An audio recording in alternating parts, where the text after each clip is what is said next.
Hello Capricorn, Sun, Rising, and Venus signs. Kamusta kayo? Sana po'y nasa mabuti kayong kalagayan. Welcome back po sa Star Tarot. Kung bago kayo dito, welcome din kayo. Thank you sa inyong support. I truly appreciate it. God bless you all. Capricorn po na mensahe ninyo, 5 of Pentacles. Ayan. So, ang iba sa inyo dito siguro, meron pinagdadaanan financial hardship or possible din na spiritual hardship, no? Kayo, struggling kayo at this time. Probably meron mga financial difficulties, no, financial constraints na nararamdaman ng iba sa inyo dito, Capricorn. We have the Magician energy in reverse. Ayan. So, that could be, no, siguro yung na to, yung energy na to, nangyari yan dahil sa, sa maling decision siguro. Nagkamali kayo ng desisyon pagdating sa pera, maaaring ganon, mismanagement ng inyong pera, kaya siguro umabot kayo sa ganitong sitwasyon. Pero, huwag kayong mag-alala kasi alalahanin natin lagi na wala namang problema na hindi natin kayang solusyonan at hindi natin kayang lusutan, diba? Lagi at laging merong silver lining ang isang sitwasyon, laging merong solusyon ang bawat problema. Kaya lilipas din yan, no? Lilipas din yan. You will realize what you need to do after this situation. Mafi-figure out din ninyo yan kung anong dapat ninyong gawin. Mafi-figure out ninyo din kung ano yung best na gawin para makabawi kayo, no, sa pagkakamali. What else? We have Page of Pentacles in reverse. Ayan. So, siguro talaga, no, dahil din siguro lack of focus kayo, no, Capricorn. Kaya siguro nagkakaroon din kayo ngayon ng problema pagdating sa pera. Kasi nga may mismanagement, may tawag dito, hindi kayo nasa focus, then kaya siguro dito kayo nagkakaproblema sa ngayon. Siguro naaapektuhan talaga ang inyong finances sa ngayon, ano? Kaya maaaring meron kayo dito mga unexpected changes na kakaharapin kasi nga lack of focus kayo sa ngayon. So, we have the Empress. Napakagandang bawi nito sa mga problemang ito, no? Pagdating sa pera. Kasi si Empress is a very abundant and prosperous energy. So, breakthrough is coming in, Capricorn, no? Merong parating na pera dito sa inyo. Merong dadating dito na financial blessings or financial opportunities. May mga, siguro kung ang iba sa inyo nawala ng trabaho or maybe nabawasan ang oras sa trabaho, rest assured, that there will be some offers that might come in dito para mapunuan kung ano man yung oras na nawala sa inyo, or maybe magkakaroon kayo dito ng totally bagong trabaho. So, possible na ganun ang sitwasyon dito, no? Posible din ang iba sa inyo dito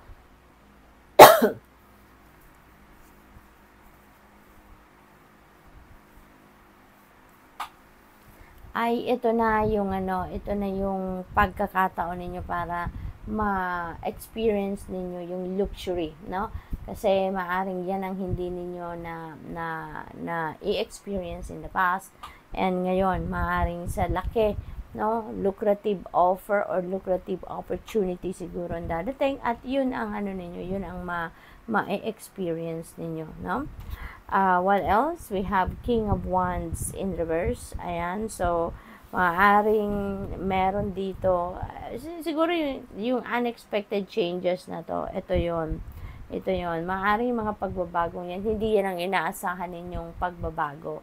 So, parang hindi siya as expected. Maaaring may mga pangyayari dito na hindi yun ang inaasahan. Hindi yun ang ini-expect ninyo. Kaya maaaring magkaroon kayo dito na parang ma-irritate kayo, magalit kayo sa kung sino man, kasi maaaring gawa ito ng ibang tao, no? Maaaring magagalit kayo sa magiging desisyon ng kung sino man na meron direct effect sa inyo, no? So, possibly ganun ang ganap. We have 8 of Wands. Ayan. So, this is a fast-moving energy, no? bibilis ang lahat. Magiging mabilis ang takbo ng mga bagay-bagay dito, kahit siguro yung mga pagbabagong ito, no? That is going to happen so fast. Possibly din na ang iba sa inyo dito will receive talaga mga opportunities and possibilities na mabilisan ang dating sa inyo, no? Mabilisan ang pangyayari. Kaya maaari din dito, maaring this will require you to make a decision right away, hindi na kayo makakapag-isip-isip pa. Kaya sa mga pagkakataong yan, siguro lagi ninyong papakinggan yung inyong ang bulong ng iyong intuition, so that kahit kailangan ninyong magmadali, kailangan ninyong magdesisyon agad-agad, at least makakasiguro kayo na nasa tamang direction kayo when you allow your intuition to be your guide, no? So napakagandang bawi din ito, kasama ni Empress energy sa mga sitwasyon na ito. So parang kung ano man yung mga lungkot, ano man ang mga panghihinayang, ano man yung galit na maaaring maramdaman ninyo dito, matatabunan yan ng energies na to, kasi mabibisi kayo This is a fast moving energy, kaya mabibisi kayo.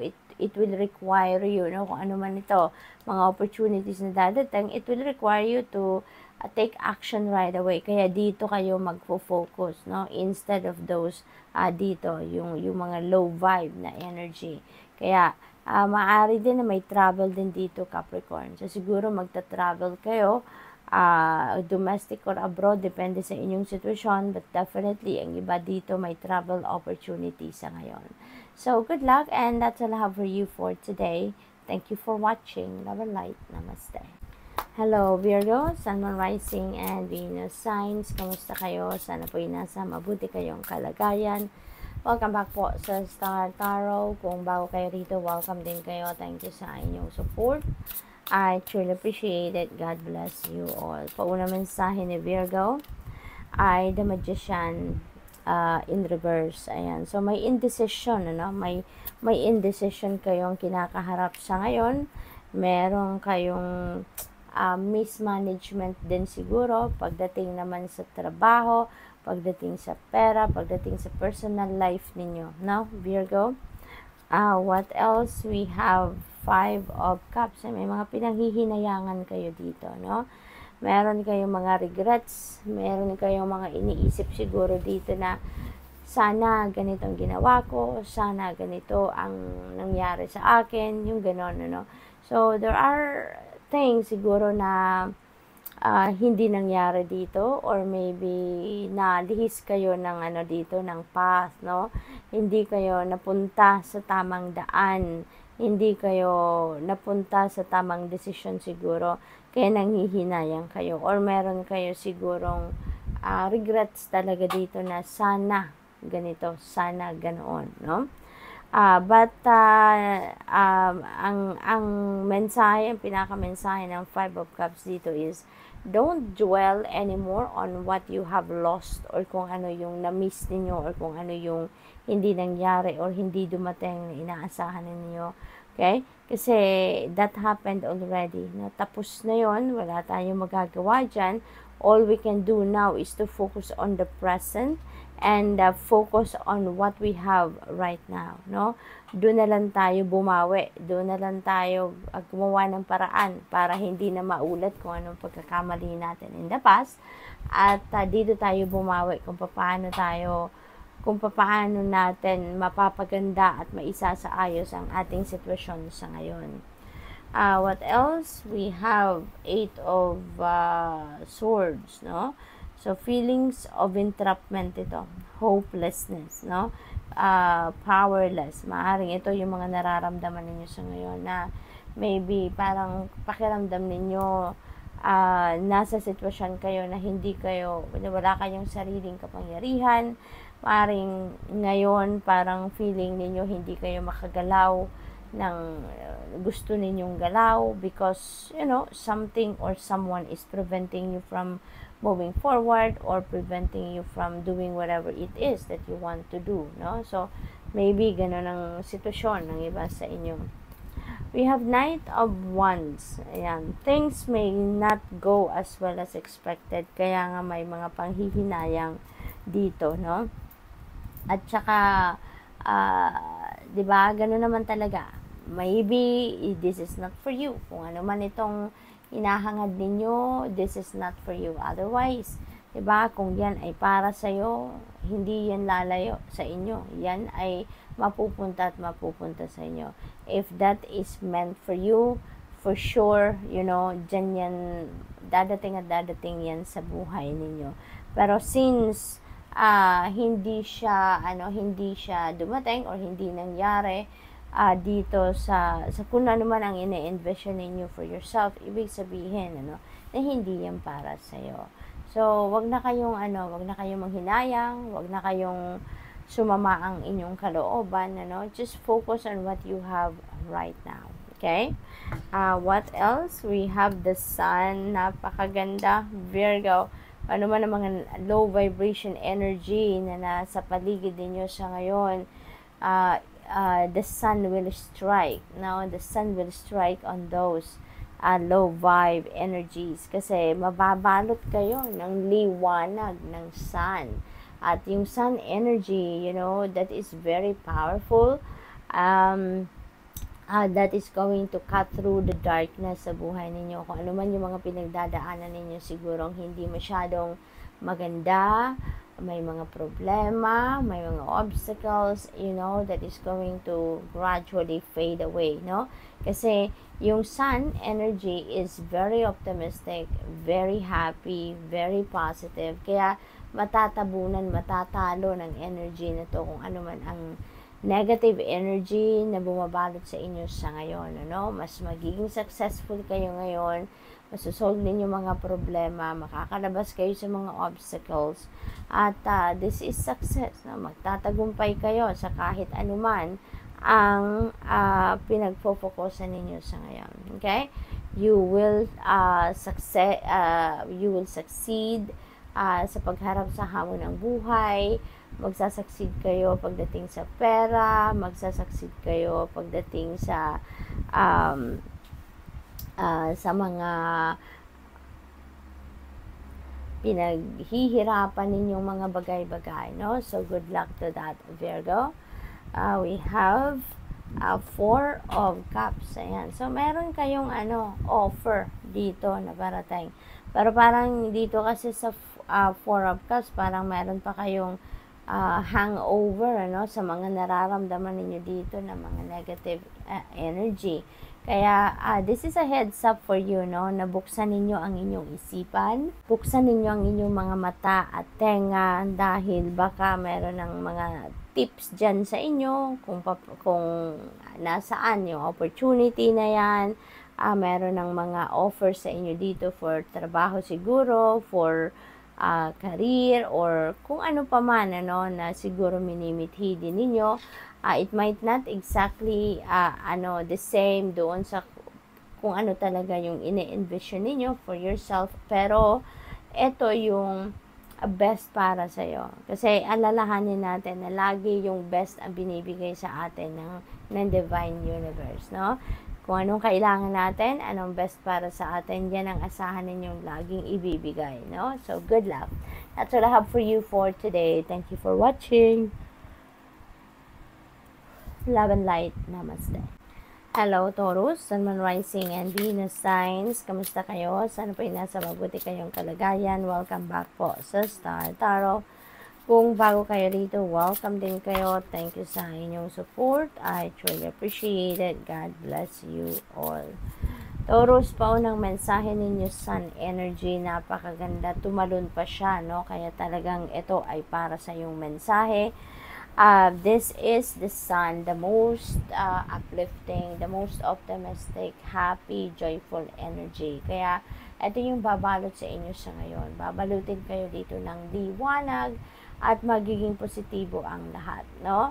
Kung ano man ang mga problema, obstacles, challenging situations na pinagdadaanan ninyo, that might fade away na from here on kasi mababalot na kayo ng liwanag. Everything will go well, no? Kung meron man kayong mga obstacles, kung meron mang mga hindi maayos na sitwasyon sa buhay ninyo at this time, maaaring yan ay maayos na, no? Unti-unti, wala namang instant na pangyayari talaga, di ba? It takes time, but everything will go well. So, success will come your way, good health, good fortune, no? Good luck, yan ay lalapit na din sa inyo, Taurus. We have 6 of Pentacles. This is really beautiful kasi meron ditong parating na pera sa inyo, Taurus. Maaaring meron dito mga regalo, maaaring merong mag-donate sa inyo dito ng pera, maaaring kasi ito yung kailangan ninyo sa ngayon. Maaaring you are in need of help, in need of financial support, assistance, kaya yun din ang dadating. Yun ang promise ng 6 of Pentacles, na whatever it is that you need, whatever it is na kailangan ninyo, yun ang ibibigay sa inyo, no? What else? We have King of Cups. Ayan, so maybe may promotion kayo dito, no, for a leadership role. Possibly then na ang iba siguro sa inyo is going to embody the energy of King of Cups sa ngayon. We're in, siguro, kayo ngayon, you are up for sharing your wisdom, you are up for sharing your life lessons na nakamit ninyo or na pick up ninyo sa buhay ninyo along your life's journey, no? Kaya siguro maraming lumalapit or lalapit na mga tao sa inyo para humingi ng inyong advice, humingi ng tulong sa inyo emotionally.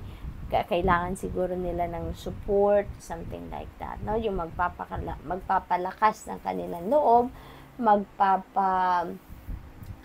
magtutulong sa kanila na magkaroon sila ng kalinawan sa isipan, something like that, no? What else? We have Ace of Pentacles. Ayan, so dito naman, this is a new beginning energy at napakaganda nito kasi this is about finances. Magkakaroon kayo dito ng mga financial opportunities or financial blessings na maaaring makatulong sa inyo para mabago ang inyong sitwasyon pangkaperahan. So this is going to be the start, no, of a change pagdating naman sa inyong financial landscape. Kaya napakaganda ng pagkakataong ito. This is the start of abundance and prosperity sa buhay ninyo. This is the start of inflow, no, of money. Kaya napakaswerte ninyo sa ngayon. So, what else? We have the Fool. Ayan, magsisimula kayo dito ng bagong chapter sa buhay ninyo. Meron kayong magsisimulang bagong trabaho siguro, career, negosyo, relationship, bagong mga kaibigan, or kahit anuman, depende sa inyong sitwasyon. It might be a new situation na papasukin ninyo dito na excited kayo, no? Excited kayo para dito. So, this could be like an adventure para sa iyo kasi totally new, uncharted territory ito na pupuntahan ninyo. We have Judgment in reverse. Ayan, so mag-iingat kayo, no, sa mga makakausap ninyo kasi maaring kayo ay mapagsinungalingan, maaaring kayo ay mabudol dito at mabigyan kayo ng hindi tamang impormasyon ng mga taong makakausap ninyo. Maaari din na maging biktima kayo dito ng chismis or alam mo na yon, yung mga rumors. Maaari din na kayo yung dadatnan ng mga chismis na to. Maaaring kayo yung magiging tagapakinig sa mga marites or marisol na nandiyan dyan sa paligid niyo. So, use your own judgment and discernment on that situation. So, good luck. That's all I have for you for today. Thank you for watching. Love and light. Namaste.